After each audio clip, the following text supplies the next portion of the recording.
Ձեր կարծիքով Քոչարյանի մասնակցությունը ընտրություններին կնպաստի Փաշինյանին հաղթել, թե կխանգարի։ Նախ Փաշինյանին ոչ ոք չի կարող խանգարել, որպեսզի նա հաղթի կամ չհաղթի, որովհետև ռուսական մի հատ լավ խոսք կա. ասում кто на коне, тот и командует парадом։ Հետո Քոչարյանին в принципе պետք էլ չի,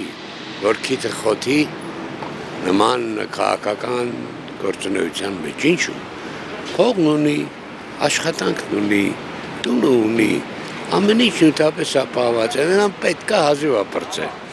որովհետև նա ելնալի հասկանում է, եթե քիթը խոթեց, Ղարաբաղյան պրոբլեմը կչոքի բգին։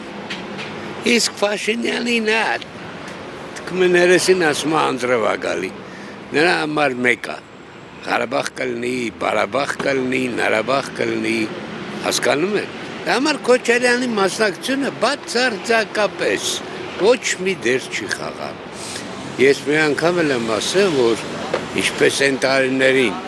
ասենց պաչկով բերեն ազգային, այսպես կոչված, ազգային ժողով լցեցին տեխնացուների իրանց ցուցակը, նույնն կլինի այս տարի, եւ ոչինչ չի փոխվի։ Իսկ Քոչարյանը, ասում եմ, եթե Քոչարյանը вообще-то խելացի մարդ է, ապուշ չի էլի, նա պիտի հասկանա, որ իրան միլիոն տարի դա պետք չի, հազիվ ապրծել։